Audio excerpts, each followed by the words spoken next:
Believe it or not, guys, the current Ever After High show is actually far from perfect.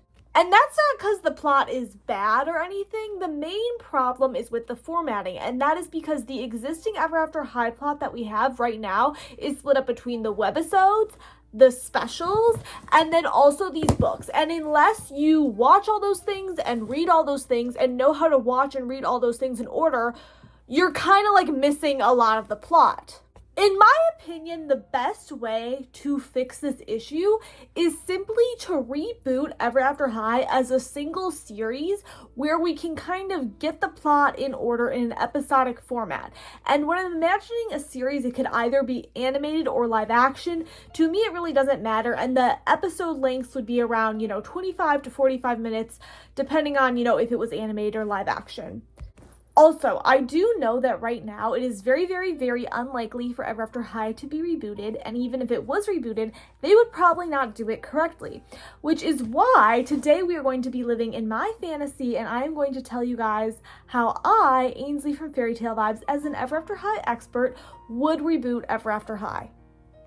So I actually have a bunch of notes about how I would reboot Ever After High, and we are going to be going through them.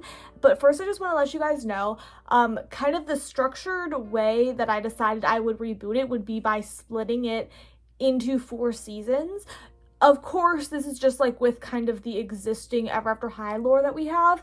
Unfortunately, Ever After High, the original show, was canceled, so perhaps there could have been even more lore, after the crossover with Monster High. So for my purposes in rebooting it, I split what I have for the plot, or what I know of the plot, to be into 4 seasons. But just so you guys know, if they were to reboot it and it were to be really successful, it could have many more than 4 seasons. That's just what I split it into. Anyway, before we get into this, I did want to show you guys my girlies are here supporting me. I may even bring out some of the other dolls later. I also want to let you guys know I am working on my own business venture, the Dollcrafter Marketplace, which will be a marketplace for doll collectors, made by doll collectors. Update: since I originally filmed this video, the Dollcrafter Marketplace has now actually launched, and you can actually go check out the website now. We will link it below or somewhere up here. And when you visit the website, you can feel free to shop through the various products that people have posted, but you can also sign up to become a seller if you have anything that you want to sell to other people in the doll collecting community. Also, I know if you are watching this video, you are probably interested in Ever After High, and I do want to tell you guys that on the Dollcrafter Marketplace, we are actually selling used, restored Ever After High dolls. We recently sold this restored first chapter Raven Queen doll, and we will be having more dolls, Ever After High dolls, coming to our marketplace. Additionally, if you have any used dolls in your basement and you want to earn some extra money, you can also sell them on the Dollcrafter Marketplace too. But some other things that we also have in stock on the Dollcrafter Marketplace are things for customization and restyle. So we have these like reroute kits that come with almost everything you need to complete your first reroute. We also have these doll sewing kits. Similarly, they come with almost everything you need to sew a doll outfit. We also have other people selling stuff. So we have somebody selling this American Girl doll bed. We have somebody selling this doll jewelry that's handmade. It's really awesome. Additionally, if you are seeing this video before Monday, July 14th, 2025, we actually have a giveaway going on our social media. So if you want to enter for a chance to win a free doll reroute kit from us, this kit is valued at $22 US dollars. You also have to be located in the US, because right now the Dollcrafter Marketplace is only located in the US. Unfortunately, we do hope to expand internationally soon, but if you're located in the US and you want to possibly, win one of these, you can go to the Dollcrafter social media, Instagram or TikTok. They'll be linked down below, and you can find the post about this, and go to that post, and there's instructions in how to enter to possibly win one of these. So go check those things out. Thank you for letting me do this little advert. Bye guys, back to the video. So the first thing I am going to start with is telling you guys how I am going to be splitting up the existing, specials and books into the 4 seasons that I mentioned. And we're just going to be briefly going over how I'm going to be structuring the plot with the existing, again, things that we have. But then we're going to come back around and we're going to discuss each season deeper, and we're going to discuss like what plot changes I would make, what things I would expand on, what like I would give more time to, what I would do that like wasn't explained in the original series, because again there was a lot of things they just did not have time for in the original Ever After High that they just kind of dropped or didn't explain. So a lot of things are just kind of like theories, like, oh well, we think like Darling is Apple's true love, but theoretically we don't actually know that for sure because they never confirmed it.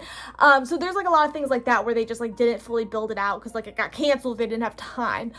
So I'm gonna go in and just explain that later. But first, let me explain how I would split up the seasons. So for the first season, we would start with the first day of school, so similar how we actually see that in the Ever After High webisodes, but then we would have this book. Now, I know if you've only seen the Ever After High webisodes, you're like, it's the first day of school, then Legacy Day, right? Wrong. This whole book takes place. Legacy Day is like the last thing that happens in this book. So if you haven't read this book, you're missing out on like some of the best Ever After High plot. Like I swear I love this book. This book is what got me into Ever After High. It is so good. But anyway, this would be like the first half of season 1. Then for the second half of season 1, we have these 2 books. We have The Unfairest of Them All. This one actually happens first. And then we have A Wonderland Full World. And this book actually sets up some stuff with the Evil Queen. And this book also sets up this book. And then this book is great because it actually sets up all the stuff that's going to happen with Wonderland in the future. And I actually, again, I think these 2 books are actually really important for some of the stuff that happens in the specials, like explaining, you know, who the Evil Queen is, why she's in the mirror prison, how she broke out and stuff, you know, talking about Wonderland and stuff and how that works. So I think we really need these, and these both take place during the first semester. So like, honestly, season 1 kind of just covers the full first semester of Ever After High. Then the next thing we would get is season 2. Now, season 2 starts during their second semester at Ever After High. It starts with True Hearts Day because True Hearts Day is the beginning of spring. So we're just going to say it's the beginning of the spring semester. So season 2 kind of covers True Hearts Day, and then throughout season 2 would get a lot of like little things that, you know, happen in the webisodes or happen in like the Suzanne Selfer books. I don't have the Suzanne Selfer books like physically here with me, but the Suzanne Selfer books, they're like less plot heavy than like the Shannon Hale books, but the Suzanne Selfer books are basically just like little other stories that have happened to Ever After High. And you know, in the series, like especially if this is an animated series, we're probably gonna not have time to like cover everything that happens in the Suzanne Selfer books, but like we could at least cover some plot points and cover some plot points from the webisodes. And then the end of season 2 will really end with Throne Coming. Now I know you guys may be confused because you're like, wait, this is the spring? Throne Coming's in the fall. No. I was actually shook. I am very sad to say I did not realize that Throne Coming in Ever After High takes place in the spring till literally last year. Like this whole time I just assumed it was in the fall, and I always thought the Ever After High timeline was like wonky. I also did not realize that all these books literally take place before Throne Coming and True Hearts Day. And once I realized that, I was like, oh, everything makes sense now. Which again is why I wish we just had this in one series that was in order, because nobody actually really knows the order. I mean, we know the order now because we figured it out, but like Mattel never told us the order. Do you get what I'm saying? We only know the order because we as fans figured it out, okay? It's very annoying. But anyway, no, Throne Coming, even though it sounds like Homecoming in American culture, if you don't know, is like a thing that happens in high school during the fall. Like it's like an October thing. But Throne Coming in Ever After High takes place in the spring. Very confusing, but Throne Coming would be the finale of season 2, simply because I just think like how Throne Coming ends, especially in the existing Ever After High series, with like Briar throwing the Storybook of Legends like down the well, and then everybody's like, oh my gosh, like what's gonna happen? And just like imagine, like I just imagine the season ending on that, and then like there's a break, and then the next season comes back and it's like all about Wonderland. Like it's just gonna be so good, like trust me. Okay, the third season is jam-packed. The third season is gonna cover Spring and Sprung, Way to Wonderland, Dragon Games, and I know that may seem like a lot. You're like, why are you packing all the good specials into one season? I know, guys, but trust me, there's a reason right now why these are all the best specials. It's because they all just like go together. Like it's like Spring and Sprung, Way to Wonderland, Dragon Games. It's like boom, boom, boom, boom, boom. And in this season, we're gonna get a lot more like development, especially with like Darling and stuff. So those just kind of have to go together. Season 4 is gonna be the aftermath. Remember how I said like we never really got the aftermath of Dragon Games, like what happened with Apple and Darling? Like season 4 is gonna be the aftermath. And season 4, ideally, I would actually like it to start the next fall. So like there'd be the summer break, And season 4 is like when they're coming back to school, and it's like what was the drama that even happened last year? Like, everybody's still shook. They're like, the evil queen escaped. They're all like traumatized. Like, oh my gosh. And I know what you guys are saying. Oh, right now in the Ever After High canon, like, Epic Winter, doesn't that like take place during the summer, like on the last day of school? I think it takes place like on the last day of school. We're just like cutting Epic Winter. No, we're not fully cutting it. We will be incorporating, you know, like Daring and Rosabella's plot, because I think it's important, and we're going to be incorporating that into season 4, but we're going to be waiting till the next semester to incorporate that. We're also going to be we can introduce like some other people here if we want, like Michelle, whatever. The only thing I will say is, like, if you guys are really ride or die Epic Winter, we could say, sure, we could do the plot with Crystal Winter here. However, I think Crystal Winter is not important. I don't think we need her here. She kind of just diverts the plot away from the main girlies, and we just don't need her. Like, if you're really set on Crystal Winter, we can have her plot in season 4, but just from me, I'm like, I don't personally think we need Crystal Winter. I don't think she adds anything. I just think the main thing we need from Epic Winter is the Daring and Rosabella plot, and then in season 4, we're gonna get into the crossover. So the crossover that I imagine is a combination of what we know from the Lost movie and what we know from The Legend of Shadow High. Now, if you don't know, the Lost movie is the crossover Monster High Ever After High movie that got canceled. It was actually originally called Fairy Tales, but spelled like fear, so Fairy Tales. Now it's referred to as the Lost movie. But for the crossover, in my mind, I would combine that, especially since we only really know the plot for half the Lost movie. I'd combine it with the plot of The Legend of Shadow High, which The Legend of Shadow High is a crossover that we got, and it's another book written by Shannon Hale, and actually her husband Dean Hale too this time. And The Legend of Shadow High is a crossover between Ever After High and G2 Monster High. But if I were to reboot Ever After High, I'd just have a crossover with G1 Monster High, because that's how it was always supposed to be. But anyway, so in season 4, we get like the crossover. Also, we'd actually have Cupid mentioned in the crossover, because from what I know about both the crossover book and the movie, like, Cupid's never mentioned. Like, you guys never thought to bring up the girl who went to both your schools. And again, maybe it would have happened in the movie. We don't know what would have happened in the second half of the movie. We only have the storyboards for the first half of the Lost movie. But Cupid needs justice. Cupid needs some plot fulfillment. Another thing that needs plot fulfillment at the end of season 4, how I would end season 4, because I think it's like the conclusion we deserve. Again, it could keep going, but like, I think we just need to resolve this.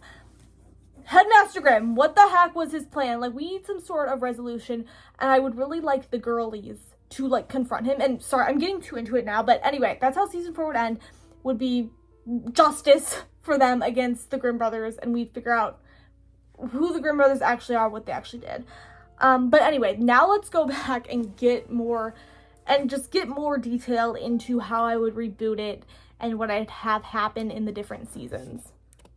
Just to add something, if you are not subscribed to me, please make sure to subscribe to me. A lot of you guys actually are not subscribed to me, but I know you keep coming back to watch my videos. I know you like that Ever After High content. I know you may even be peeping on my Ever After High playlist or any of my other doll related videos. So just like, subscribe, and make sure to like and comment, because it really helps boost engagement. But anyway, thank you guys. I really hope you enjoy this video. You'll be getting a lot of like interesting lore tidbits.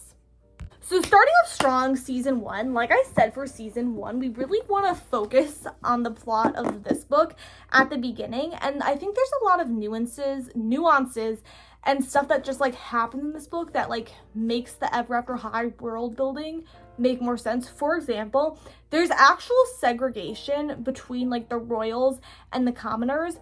And again, Legacy Day does not happen until the end of this book. So before Legacy Day, there's not even a rebel. It's just royals and commoners. So the royals like have their own common room, and then actually at first Apple is just the only student body president. Apple as the student body president decides, you know what, like, this is not good. Let's stop the segregation. Let's open up the royal common room to the commoners. So as much as we love to hate on Apple, she is good. Like, she is selfish, but like, she has somewhat good intentions, because she does see that discrimination is bad. I think that is actually a good thing for her character to show that. So I do think we should show that, and it also helps to show like the struggle between the different social classes in Ever After High, and I think that is good. Like, that should be shown. Another thing that should actually be mentioned if we are to reboot it is the evil queen is supposed to be Voldemort. Like, there have been times in the past where I've said, like, oh, like, you can kind of tell certain things in Ever After High are inspired by Harry Potter. Yeah, the evil queen should be Voldemort. And what I mean by that is everybody thinks she's dead. You know how, like, everybody thought Voldemort was dead? Everybody thinks the evil queen is dead. The only people who know the evil queen are still alive are, like, Raven, Headmaster Grimm, Raven's dad, Baba Yaga. Because Baba Yaga and Headmaster Grimm trapped her in the mirror prison and then told everybody else that they killed the evil queen, which really leads to the question, did they trap her in the mirror prison because they couldn't kill her? Or did they just trap her in the mirror prison to be nice? Like, I don't know. But either way, everybody thinks she's dead. And everybody's, like, scared of her. Like, I feel like in the series, like, the current Ever After High series, we really gloss over, but, like, people are, like, they don't say her name. Like, you know how in Harry Potter, they're, like, he who must not be named? Like, they call her, I forget, not me, like, forgetting, but it's, like, they call her the greatest evil ever known. Like, there's, like, one point where it's, like, Raven's, like, talking to Headmaster Grimm or something, and then he corrects her, and he's like, yeah, the greatest evil ever known, which is literally just, like, what happens in Harry Potter, where Harry Potter's, like, Voldemort, and then they're like, no, don't say his name, it's he who must not be named. Like, you don't get it. Like, we need to have the evil queen as an intimidating villain. She needs to be Voldemort, okay? And I'm not saying she literally is Voldemort. People are gonna, like, clip this and be like, oh my gosh, Ainsley thinks the evil queen is Voldemort. No, I don't literally think she's Voldemort. I'm just saying, like, she needs to have that sort of, like, intimidating presence. We also just need more Darling. I'd like to see more clips of the Charming siblings together in season 1. I made a TikTok about this where I was complaining, like, it annoys me so much in the current Ever After High show that they don't show Darling in season 1, because Darling's here in the book. Actually, I think this book was actually released before the webisodes were. So Darling was there from the beginning. They were just too lazy to animate her in at the beginning, because they're like, oh, we don't need to animate her in until we introduce her arc.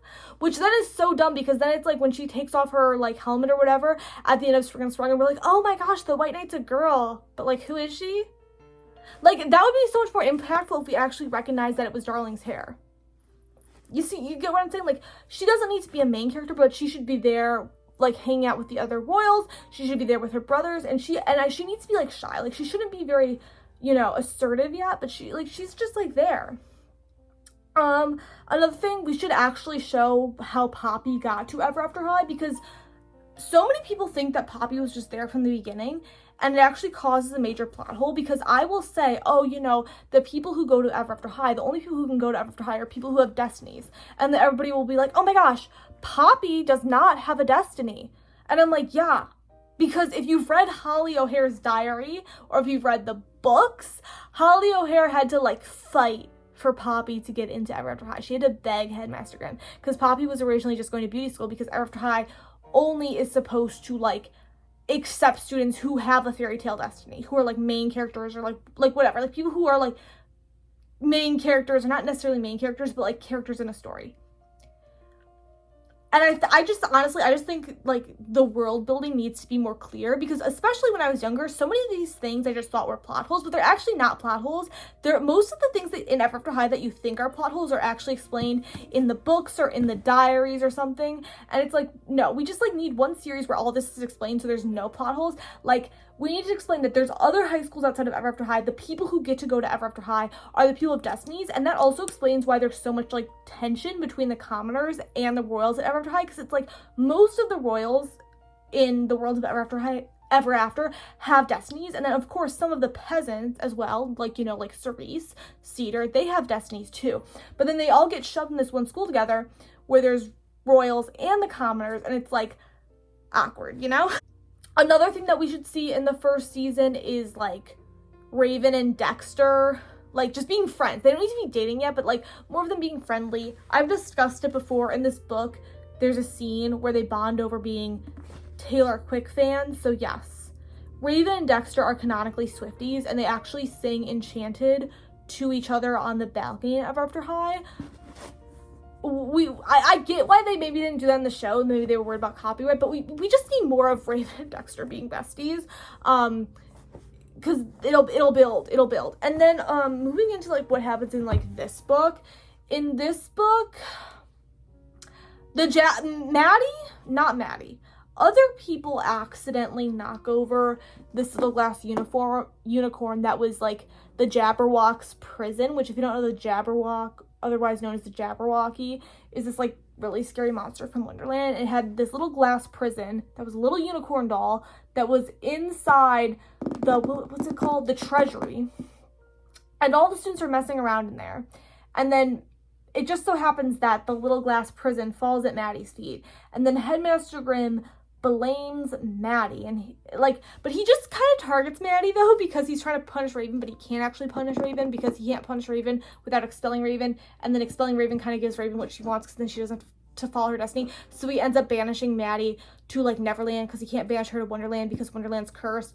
Anyway, what ends up happening is Raven is trying to do this like irrefutable evidence spell to show that Maddie didn't break the unicorn and set the Jabberwock free. And she ends up needing to contact her mom for it. So they end up like hacking the mirror network so that Raven can talk to her mom. And this is a very important thing because it's one of the things that starts to weaken the Evil Queen's mirror prison, and the Evil Queen actually does try to escape. And it also like is the first time that Apple realizes that the Evil Queen's actually still alive and not dead. So I think this is an important thing. And then moving into this book, this is like when they actually face off with the Jabberwock. Also in this book, we get Lizzie and Daring. Like, we need more Lizzie and Daring. So we need to, like, expand on what happened with that, because I think the Lizzie and Daring relationship is important to, like, show, like, how Daring, like, kind of views himself, like, going around dating all these girls. And then also, like, it's just important for, like, Lizzie's character development, too, because the Lizzie and Daring relationship kind of brings out a softer side of Lizzie. And again, another thing that I've seen people say is a plot hole in the current Ever After High show, they'll watch it and they'll be like, oh my gosh, Lizzie at the beginning of Ever After High, and then Lizzie, like, in Spring Unsprung, they're two completely different characters. And I'm like, yes, they are, because there's so much character development that happens in this book and then in one of the other Suzanne Selfer books where Lizzie was very, like, fenced off and was very, very much trying to be, like, a good, like, Queen of Hearts, like her mom. Like, trying to be, like, this, like, because the Queen of Hearts is, like, an evil queen. So she's trying to be, like, this evil, like, reserved kind of person who doesn't really care about other people, but then she ends up kind of realizing, like, actually I do care. And I think part of that especially comes out through her relationship with Daring. So we just need to have that. Another thing that of course happens during season 1 would be like Cerise. Just like Cerise's parents. We get this in the show, we get the reveal just to Raven though, that, you know, Cerise's dad's the big bad wolf.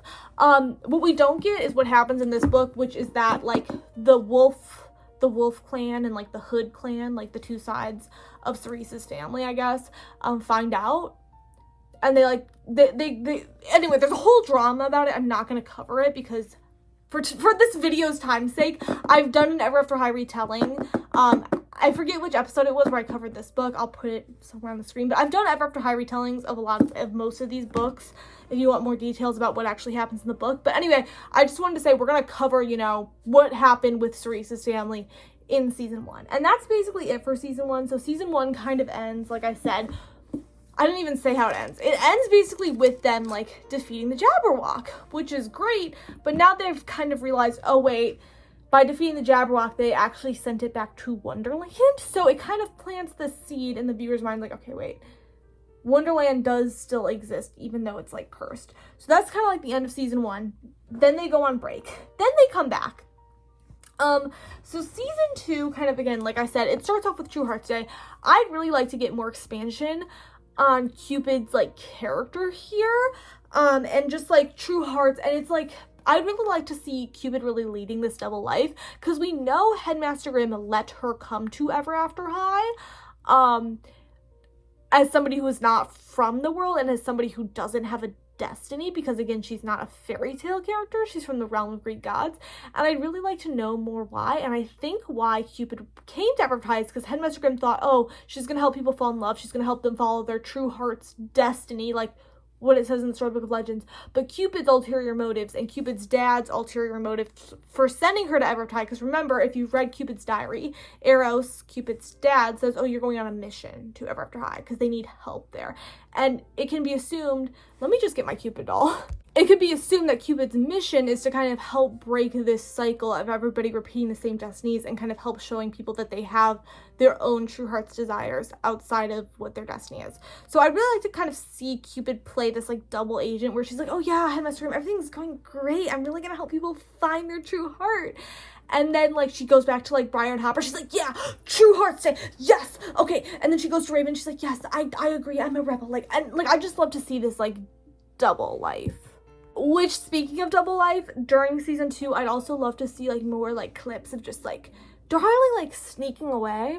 Or just, like, Darling, like, secretly working out. Like, her roommate is, like, Rosabella. And again, I know at this point in the original series, they didn't introduce Rosabella yet, but again, she's, like, there. So, like, maybe we could get clips where, like, I don't know, like, let's say, like, Rosabella's hanging out with Briar Broody, because they're cousins, and Rosabella goes back to her dorm with Briar Broody, and then they kind of accidentally almost walk in on Darling, like, working out, but Darling, like, is like, oh, I was just getting something up off the floor, and they're like, okay, girl.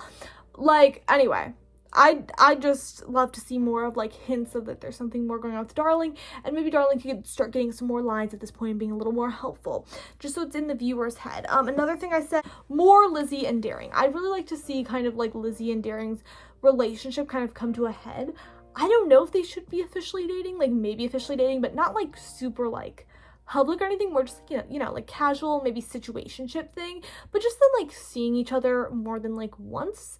And then also them actually showing how it ends. And I think how it would have to end is, and we're gonna get into this, like I said before, I think season 2 should end with Throne Coming.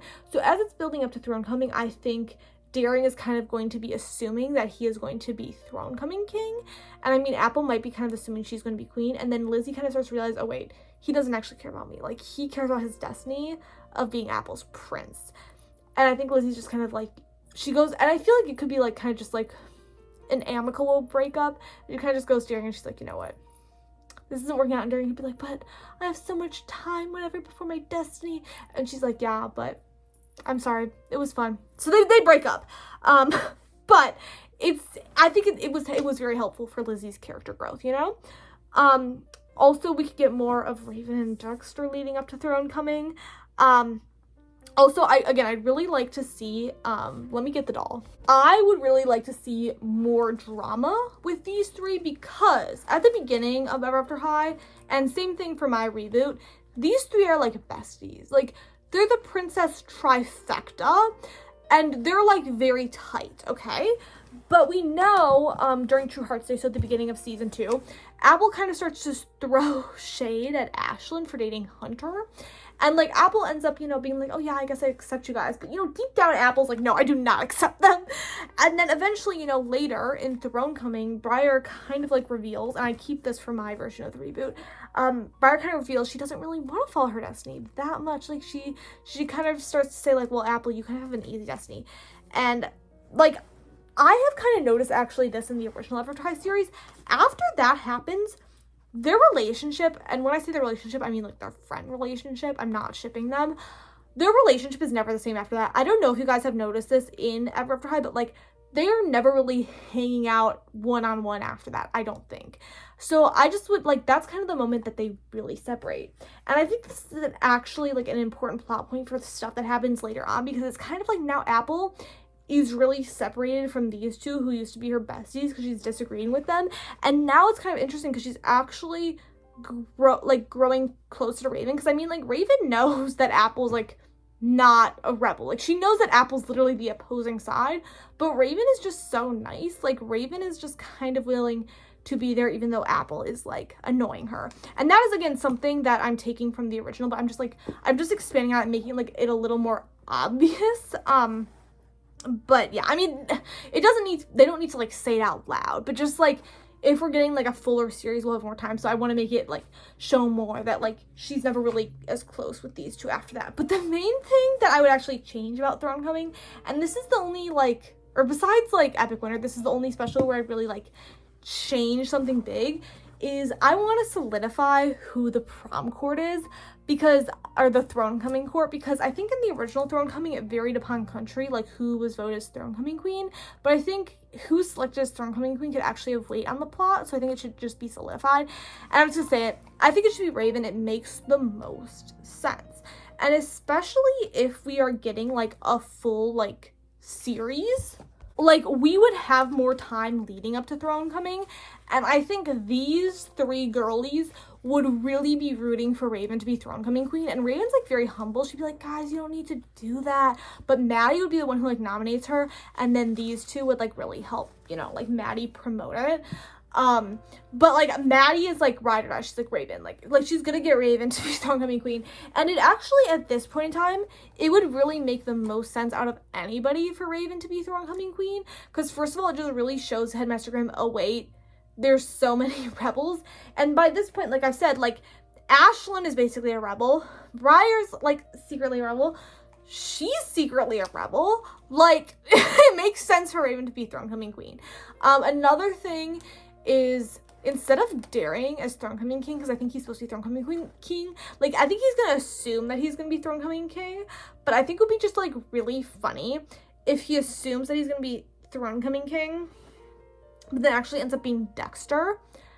And then it's like kind of the moment also like then like Raven and Dexter are pushed together. And I know this is like kind of like a big departure from the original, but I think it would just be so funny. And I think it would be really funny as well if like Darling like kind of secretly sets it up, because like what I imagine is, you know, Darling would never be so obvious about that, but Darling is really, really good at being sneaky, and she is also really close. Like, her and Dexter are twins, and I think she knows that, you know, Dexter has feelings for Raven, even if Dexter has not said that to her.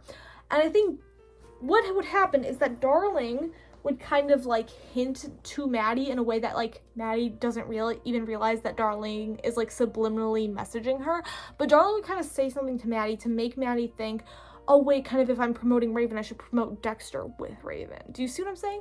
Where like Maddie thinks it's her own idea, but actually like Darling kind of like Darling, like her and Darling just having conversation. Darling would be like, oh yeah, wouldn't it be so great if, you know, like the underdog like won for like Throne Coming King too? And then Maddie's like, yeah, wait. And then she also kind of remembers, oh wait, Raven's kind of close with Dexter. And then anyway, she sets that up. And it could be also a thing where like a lot of the royals don't even vote for Daring because they just assume he's gonna win, or some people even just put D Charming like on their vote, so it's like not clear which Charming sibling it is. And I think that'd be really funny because, especially, I know in the original, like the plot point for Dexter and Raven during Throne Coming is that like Dexter wrote Raven a note, but Raven at first thinks it's Daring Charming. Okay, correction. The whole D Charming note thing was actually from True Hearts Day, not Throne Coming. Sorry, I got that mixed up. But in my idea of the reboot, I think True Hearts Day and Throne Coming would be covered in the same season. So I do think this Throne Coming voting situation with D Charming could replace the D Charming note in True Hearts Day, if that makes sense. But I just think it would be very symbolic for the direction that Ever After High is heading in for Raven and Dexter to be Throne Coming King Queen. Also, of course, the other thing that happens is during Throne Coming, they free Giles Grimm from the basement. Hallelujah. I'm not going to say too much about that. That's kind of the same way it happens in the Throne Coming as it exists right now. So, you know, they free him. He reunites with Milton, but strangely, Giles doesn't really rat out Milton for imprisoning him. He's just kind of like, okay, cool now, which has some significance later on, let me tell you. But again, it ends basically the same way it ends in the original Throne Coming, with Briar finding the Sword of Legends and throwing it down the Well of Wonder to Wonderland. So now we start season 3. Season 3 would start with Spring Unsprung. So very springy vibes. You know, they're all out there at the Spring Ferris getting hype. And it will be like the same thing. This is kind of the first time we really see like the White Knight, and we see kind of just like, you know, Alistair and Bunny kind of come from Wonderland. So it'll kind of be the same thing that it is in the original, okay? There's nothing too crazy happening with like the Spring and Sprung. What I will say is that throughout season 3, we'd really want to be getting more screen time with Darling and Apple, and just getting more screen time with Darling in general, just like kind of setting that up. Like, she's becoming more of a main character now, even if we're not going to know that she's the White Knight like immediately, but you know, eventually, similarly to how we get revealed in the original Spring and Sprung that she's the White Knight, we do kind of get that back shot of her head and be like, oh wait, actually Darling's the White Knight. But just in general, more screen time with Apple. She starts to become a little bolder. we also actually, I would really like to see in season 3 how Darling actually travels between Wonderland and Ever After High, because it was never revealed in the original series. And not saying it needs to be revealed immediately. I think maybe we could kind of wait till after Way to Wonderland happens for them to reveal how Darling was traveling back and forth. But no, we never saw it in the original show. And like, I think Ginger saw it, and Ginger's like, oh, I promise not to tell, like, to the White Knight. We need to know. We need to know. I feel like it's important. So I think some people have said, like, oh, maybe it could be like a mirror, like some sort of magic mirror. I think maybe it could be like the sword. Another thing that would happen, okay, so I kind of discussed like what needs to happen with Darling, but another thing that would need to happen is when they're in Wonderland, like we could do the same thing kind of for Way to Wonderland that happened in the original. But another thing that I think should happen in Way to Wonderland is, or during like that plot arc of the series, is the Jabberwock. Because they kind of like again, in this one, they're like, oh, the Jabberwock, it got sent back to Wonderland. They should hunt it down while they're in Wonderland. Like, kind of after they finish off the whole, like, Wonderland plot. Like, oh, wait, we should go get the Jabberwock and, like, actually kill it. And, like, perhaps Darling as the White Knight, you know, could slay the dragon. That would be really great. So, yeah, not the dragon, the Jabberwock. I'm getting too tired now. Oh, my gosh. And again, another thing that we definitely need to keep from the original during the Way to Wonderland arc is when they kind of like dissolve the book. And I would also just kind of like to add some subtext in for what exactly Raven did. Because if you've ever seen the original Way to Wonderland, like at the end, Raven's like, we don't need the storybook of legends anymore. And like she kind of does some magic to it and all the pages like go up and they like kind of like dissolve into the hearts of the people whose destinies those were. We just need like I know we like to say show don't tell, but like we need a little more explanation, and I think the explanation should be like she's giving the destinies back to those people. Like the destinies used to have some sort of like soul bond, but it's giving like kind of like that part of their soul back to them. So now they're complete. So now that everybody can choose their own destiny without any consequences. If that makes sense, I think they should kind of explain that. Then anyway, the next thing that happens in season 3 would be the whole Dragon Games arc, and I would really extend that like.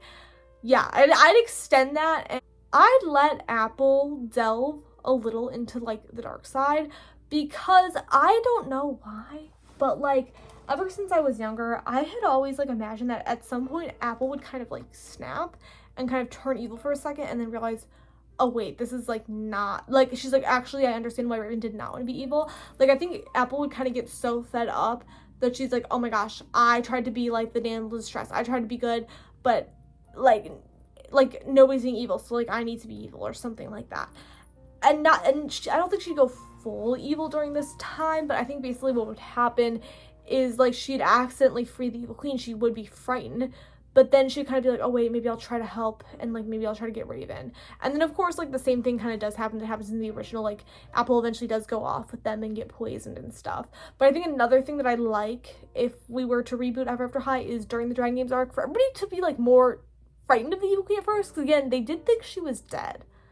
So I think their first reaction should be like, wait, you're alive? What? Because that also then, if everybody thought the evil queen was dead, that also then makes it make more sense why nobody like noticed that she was Mira Shards, because you're telling me that nobody like questioned. I mean, she obviously does not, like she kind of like is reminiscent of the evil queen, but like nobody would really know that she was the evil queen again, except like Snow White. But like, you mean to tell me that none of the other like teachers were like, oh, she kind of reminds me of the evil queen? I don't know. Like, even if she like doesn't look exactly like the evil queen, but just like the attitude, like you're telling me nobody was really suspicious at all. I think it makes much more sense if everybody really, really thought the evil queen was dead, for them to be like so much more shocked. And I'd really like to see that. Another thing I'd like to see is maybe perhaps like the girls would be afraid that like Baba Yaga or Headmaster Grimm would see through this disguise, so she'd kind of be trying to like avoid Headmaster Grimm or Baba Yaga. I think that could also help while like the queen's disguised like this.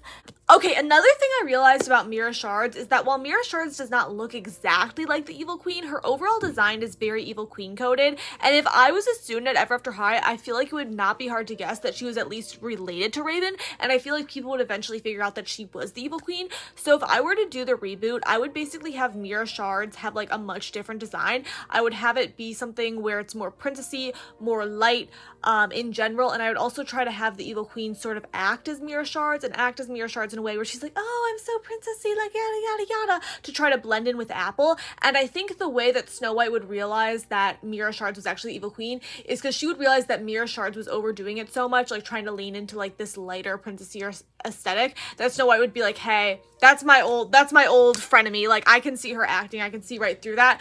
Because like honestly, if mirror shards truly showed up the way that she does right now in the Ever After High show, like it would take 2 seconds for Headmaster Grimm to figure out who she is.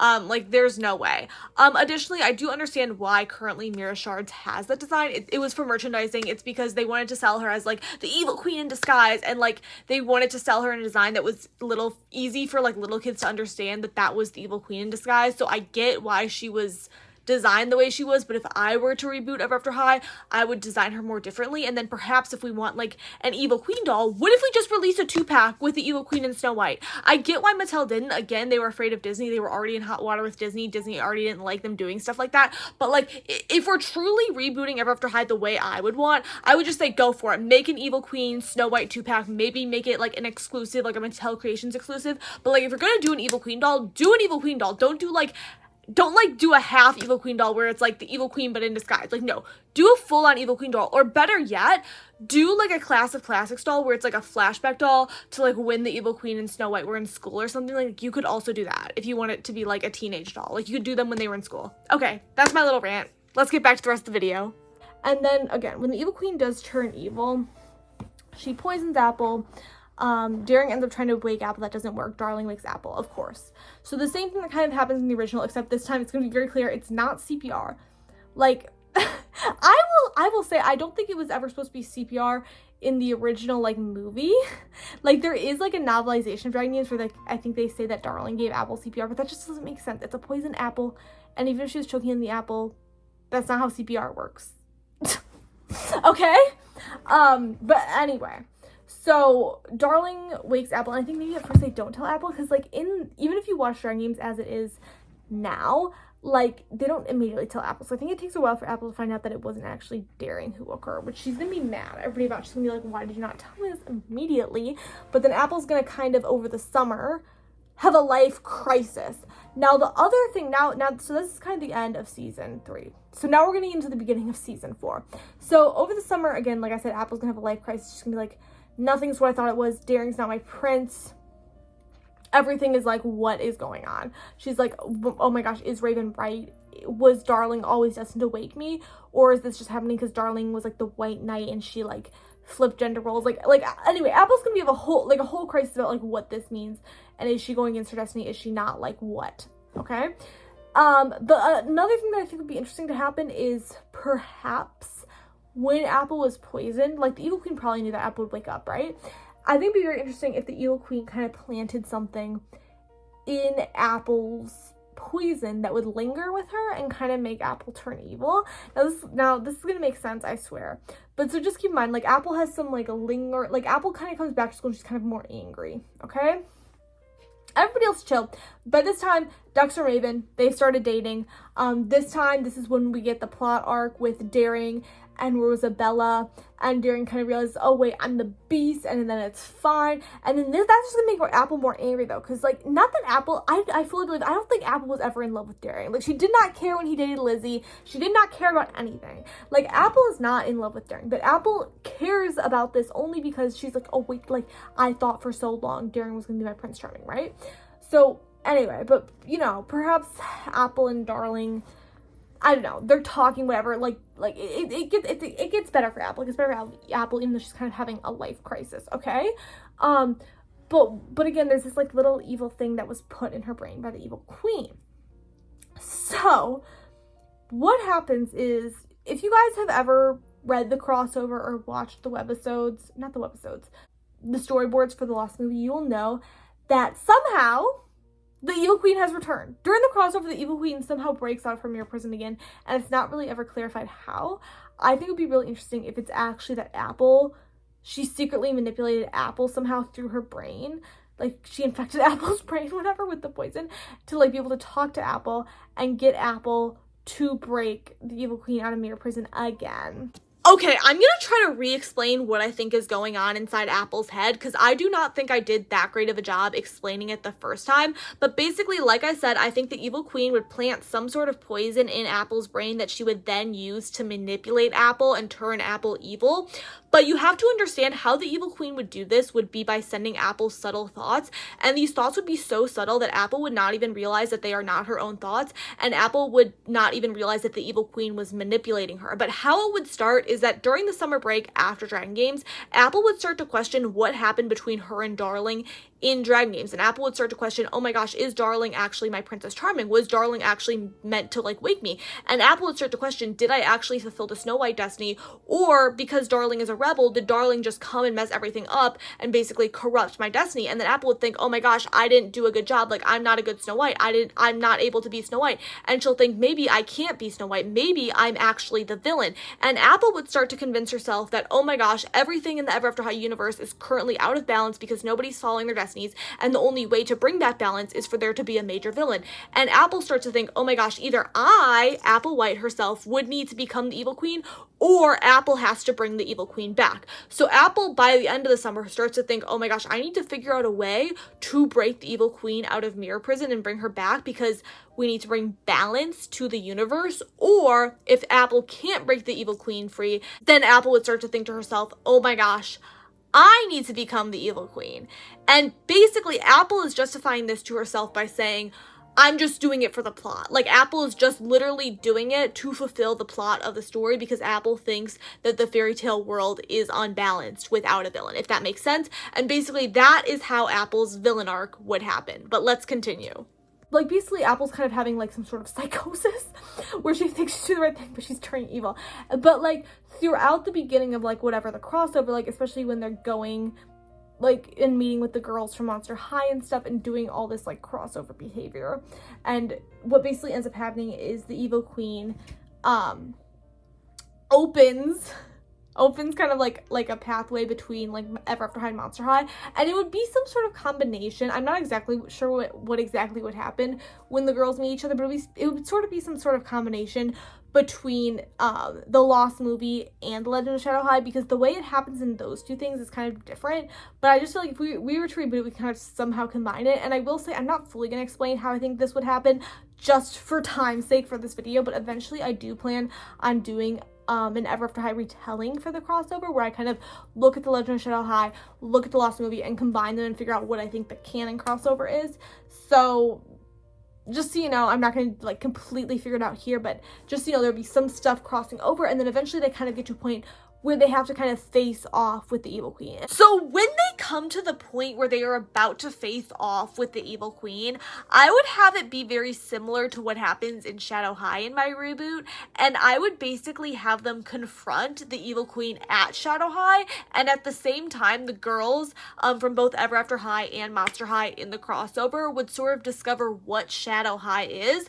And basically, Shadow High is a high school that narrators used to go to, but it had to get shut down because the head mistress of Shadow High, her name was Misdirection, and she was misdirecting narrators and basically teaching them how to overtake the stories. And the narrators were almost overtaking the stories to a point where they were becoming authors, and the girls who are, you know, trying to fight the evil queen, they realize that the evil queen wants to harness this power so she can literally rewrite the story, and they're not exactly sure what she wants to do when she rewrites the story, when she harnesses the power of Shadow High. But it seems that either she wants to make herself like supreme ruler, she wants to completely destroy all of Milton Grimm's precious fairy tales to get revenge on them. We are not sure exactly what she wants to do, but the girls know it's bad.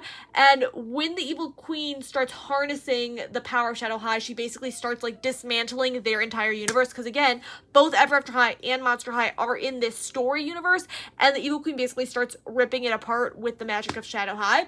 But anyway, when they're having this sort of face-off with the evil queen, this is when I would have it be revealed that like Apple was helping the evil queen and that Apple freed the evil queen, because I think Raven would get to a point when they're trying to stop the evil queen where like Raven is almost stopping the evil queen, and she's having like the other girls that they're with help her as well, and Raven's like almost about to like defeat the evil queen, and then Apple like stops stops her.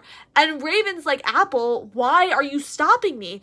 And Apple, this is when we realize that Apple was evil, or like that Apple like was helping the evil queen all along, or at least this is the point in the story where Raven realizes it. And Apple's like, no, don't stop the evil queen. Don't you understand, Raven? You were right. Headmaster Grimm was wrong. The evil queen's gonna rewrite all of our stories, and the evil queen's gonna give us all happily ever afters. And Raven's like, you don't seriously believe that, do you, Apple? Like, Raven's like, my mom is gonna destroy everything. My mom is evil. But Apple is so convinced in her brain that, like, she had been basically convinced at this point by the evil queen that the evil queen was going to rewrite their destinies and fix everything in Ever After High and make everything how it should be and give them all happily ever afters.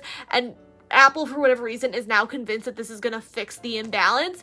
And Raven's like, no, this is not going to, like, my mom is not going to do that, Apple. So basically that is what happens. And basically the other girlies, because the evil queen kind of overtakes them at this point. So Raven and the other girlies, and by other girlies, I mean like Raven, Maddie, Draculaura, who else was with them? Was it Claudine and Cleo? Whoever's with them, they end up having to retreat, and Apple stays there with the evil queen. And I think the crazy thing about the evil queen, and they've kind of like explained this in the original Ever After High, is that like she's not fully wrong. Like, there's a lot more similarities between Raven and the evil queen than what you would think, because a lot of people just assume the evil queen is a purely evil villain, which she is kind of evil. And she definitely cursed Wonderland, which was not okay. I never say this in the series, but like, she probably killed like a lot of people, you know? Which is probably why everybody's so scared of her. Like, she's not a good person. But she did have a point. Like, there's a reason she hid the Storybook of Legends. There's a reason she does not like Headmaster Grimm. And I think the reason is because she kind of knows Headmaster Grimm's up to no good. Like, she knows Headmaster Grimm is not good either. And I think she just got similar to Apple, like what I'm saying, because it's almost like Apple is like a reflection of the evil queen in this scenario, is that like the Headmaster Grimm pushed the evil queen so far that the evil queen is like, I'm gonna be the evilest person you ever knew. And she just wants to destroy everything and ruin everything that Headmaster Grimm worked so hard to create, which is why the evil queen wants to like take the power of Shadow High and basically rewrite the story to destroy everything and like make her the supreme ruler. And it wouldn't even surprise me if like maybe the evil queen just literally just wants to destroy everything. Like, and nothing left. And, like, destroy both Ever After High and Monster High, like, everything. And, like, at first, again, Apple thinks, like, oh, no, the evil queen's just gonna give everybody happily ever afters, because, like, she's gonna be like, Raven, you were right, Raven. Like, you said Headmaster Grimm was evil. Like, don't you hear what your mom is saying? Your mom's saying she can make it all right. She can make us all have good destinies. And then Raven's like, Apple, do not listen to my mom. But anyway, what would happen is, like, Apple ends up, whatever, going with the evil queen, going to go be evil. And then she was, oh wait, Raven was right. The evil queen does want to destroy everything. So then Apple, like, sneaks back and is like, actually, guys, I'm sorry, like, let's, like, go stop her. So they go to stop her, but it's gonna be kind of similar to what happens in The Legend of Shadow High, which there's two different things that happen in The Legend of Shadow High. Number one, it gets to a point where Brooke has to use the readers, or, like, the audience, the viewers, to help defeat the evil queen. And I think they should keep that, because I always thought, like, Brooke Page should have some sort of conclusion. If you don't know, Brooke Page is like the narrator's daughters. She ends up kind of becoming the main narrator. And what she has to do in The Legend of Shadow is break the fourth wall to get the readers help her defeat the evil queen, because the evil queen starts completely dismantling and messing up like the physics of their universe and like the story and like the plot. So I think that should happen. And then kind of after that, like, Raven kind of comes to an understanding with her mom. And I think what would happen is they ultimately end up, like, re-imprisoning the evil queen. Again! But Raven kind of has this discussion with her. And she's like, but, like, you, like, low-key, Mom, you were right, though, about Headmaster Grimm. And she's like, Mom, what do you know about Headmaster Grimm? And the evil queen basically kind of ends up telling them, like, oh, yeah, like, when I took the original Storybook of Legends, like, I found out that Headmaster Grimm basically just made it up. And, like, Headmaster Grimm actually, he use the power, like some sort of power, or the power of Shadow High or something, to kind of embed parts of everybody's soul into the Storybook of Legends to force them to relive the same destinies and kind of have this like fake power over everybody, just because Headmaster Grimm wants people to follow his versions of the stories. And Giles Grimm tried to stop him, but then Giles Grimm ended up deciding not to do that, because both him and Milton kind of benefit from that system. So I think then what end up doing is, after they imprison the evil queen, Apple, Raven, Maddie, even the girls from Monster High, they go and they defeat Headmaster Grimm, because he was the true villain all along. Anyway, And Giles Grimm too, because like Giles Grimm was kind of like complicit. Like Giles Grimm did try to help them. Giles Grimm could low-key be redeemable, but like he ended up just like being like Giles Grimm is like a gray area, because it's like, if this is true, because this is also kind of like my theory again for what is actually true in Ever After High, is that Headmaster Grimm was doing something nefarious. And when I say Headmaster Grimm, I mean Milton Grimm. But it's like Giles Grimm was there, and Giles Grimm could have revealed it when they freed Giles Grimm, but Giles Grimm didn't say anything. Which part of the reason maybe he didn't say anything is because he didn't want to like cause like an all-out war, and he's just like, I just want to be friends with my brother again. And it's like, you guys are being rebels and you're fine, so whatever. And I think Giles Grimm just didn't care at that point. But like, I don't know, like Giles Grimm is definitely not as evil as Milton Grimm. But anyway, they at least get rid of them. Like, Giles and Milton Grimm are not in charge of the school anymore. And I low-key feel like, why do I feel like Cerise's dad, like Mr. Badwolf, like maybe he could like become the next headmaster. Like, part of me wants to say Baba Yaga, but I low-key feel like Baba Yaga is in on it with the Grimm brothers. Like, she helped them, because I don't even know if the Grimm brothers are specifically like that magically powerful themselves. I think they might be, but like for sure Baba Yaga helped them. Like, Baba Yaga knows something. So those three, the Grimm brothers, Baba Yaga, they all knew something. They were in on this. So somebody else can take over the school, and preferably not Snow White, because she's annoying. So that's why I feel like Mr. Badwolf. I also then feel like then he could finally reveal, once Headmaster Grimm is defeated, that, you know, he's actually married to Little Red Riding Hood, and then Cerese and Ramona are his daughters. And then I feel like Mr. Badwolf, whatever, he'd basically reorganize the school so that people could just do what they want. And honestly, I feel like he'd get rid of the villainy classes, because it's like, we don't need to teach people how to be villains. Like, that is so dumb. And they'd kind of be like, yeah, that is dumb. Like, we can all just try to coexist. And I think what they end up doing instead is basically just like having more magic classes, more defense classes. Also, I feel like they'd get rid of like the princessology classes. Like, you don't need to like do that. Like, you don't need to know how to be like a delicate princess. I mean, sure, they probably still keep it in like some etiquette classes, but it's like, you don't need, like, some of the stuff they do in princessology is really dumb. Like, it's like they sit in a tower and practice what to do if they need to be rescued by a prince. Like, no, they don't need to do that. Like, for example, like, people also don't need to be practicing how to do evil schemes. Like, no, that's like not productive. So like, I feel like instead they'd end up like doing stuff like, you know, politics, how to be a good ruler, because again, a lot of people at Ever After High are royalty, so like we could do politics classes. We could do, like I said, the magic classes, and maybe even people who aren't currently magic users could somehow learn how to be magic users. We could do dragon flying classes. They might already have that. Horse riding. They already do that for sure, but it's just like, or like they can even just open up like the fighting, like the night classes to anybody, because again, we saw that Darling was a knight. Like, anyway, they basically just reformed the whole school into being like not anymore like teaching people how to follow their destiny, but just like teaching people how to exist and like be successful in the fairy tale world. I do feel like then it gets complicated for future generations, because previously, again, they decided who was going to go to Ever After High by what destiny you were going to follow, but now nobody has destinies. And also, we don't want it to be like a classist thing, so we don't want to like decide by who can pay tuition. So I feel like it would just be like, even though there's no destinies, I feel like maybe the descendants of those people, of like the same people, could still keep going to Ever After High if they wanted to. I don't know how that, but I guess we're not really worried about the future that far in advance. We're just worried about like the current generation, which like everybody here, they'd still keep going to Ever After High, you know? Another thing is Cupid. But the Cupid thing, the Cupid issue, now that Ever After High and Monster High have crossed over, I feel like Cupid could finally reveal herself to them and reveal like what her true mission was, which it was to get Headmaster Grimm out. And I feel like maybe Cupid could say like, oh, when I traveled to this realm, Headmaster Grimm like let me into this realm under the condition I would not tell any of you guys about Monster High or anything, or that you don't have to follow the destinies. So like Cupid had some sort of like magical like thing on her that prevented her from saying anything, but once the evil queen told Raven what was really going on with Headmaster Grimm, she could like, Cupid could finally talk to them about it. And then I feel like Cupid could help them defeat Headmaster Grimm too. And then perhaps Cupid then finally shows her true bone elemental form, and she like reveals, oh yeah, I went to Monster High too. And then maybe like Cupid could end up being like, oh, I'm gonna go back to like the realm of the Greek gods. But then Raven could be like, wait, but do you really want to go there? And then I feel like Cupid would end up like still staying at like Ever After High. Or I mean, maybe she'd go back to Monster High, but I don't know. I feel like she's bonded with everybody at Ever After High now. So I feel like Cupid low-key would just stay at Ever After High. Anyway, that is my idea for how I'd reboot Ever After High. I know, like, the last season was just a lot of, like, oh, I think, like, it was, like, what I think, because it's, like, there's not that much, like, you know, the Lost movie got canceled, and Legend of Shadow High is kind of crazy, you know? So I hope that all made sense. Yeah, let me know. Would you watch that series? And do you think it should be live action, or do you think it could be animated? I have many thoughts, because I like animated series a lot more a lot of the time, because I feel like you can do a lot more, and you don't need to, like, worry about, like, having budget limits. It's like you can't have this set, like, it's like if it's animation, you can draw whatever you want, you know?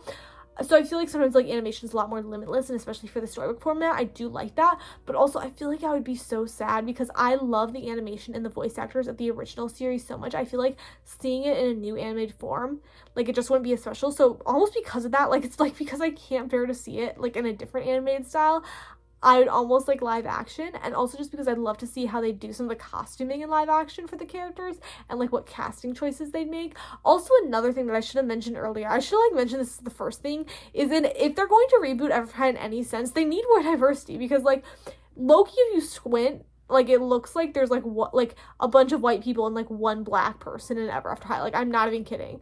Like, everybody, I have all my Ever After High girlies on the floor.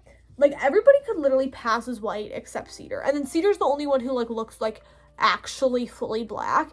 And she's literally made of wood.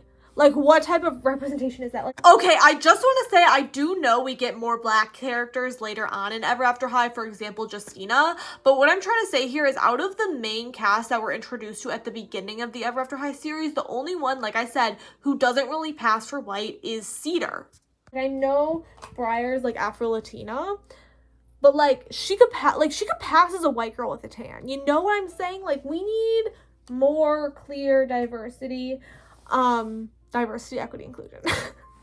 And get Headmaster Grimm out. Anyway, that's the tea about Ever After High. Let me know what you guys thought. Was this, like, this video I feel like was a wild ride. I like how I was, like, comparing Ever After High to, like Harry Potter, which I didn't even say the other way it's related to Harry Potter. The other main way it's related to Harry Potter is that the Dragon games are very clearly inspired by Quidditch. I like how I was comparing it to Star Wars. And then the other thing I didn't even say, but I said before my TikToks, and I should have said, the other thing that I compare Ever After High a lot to is Wicked. Because, like, Headmaster Grimm literally is the wizard. Like, like, Raven is Elphaba, Apple is Glinda, Headmaster Grimm's the wizard. Like, he was pulling all the strings. He's, like, saying, like, oh my gosh, we need to do things a certain way to keep everybody in Ever After High safe. But then it's, like, his problem. All those problems exist because he created the Storybook of Legends. Anyway, Headmaster Grimm is the wizard.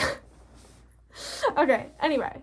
Bye, guys. Oh, before I go, comment, like, subscribe. If you are not subscribed, really make sure you subscribe. Anyway, bye.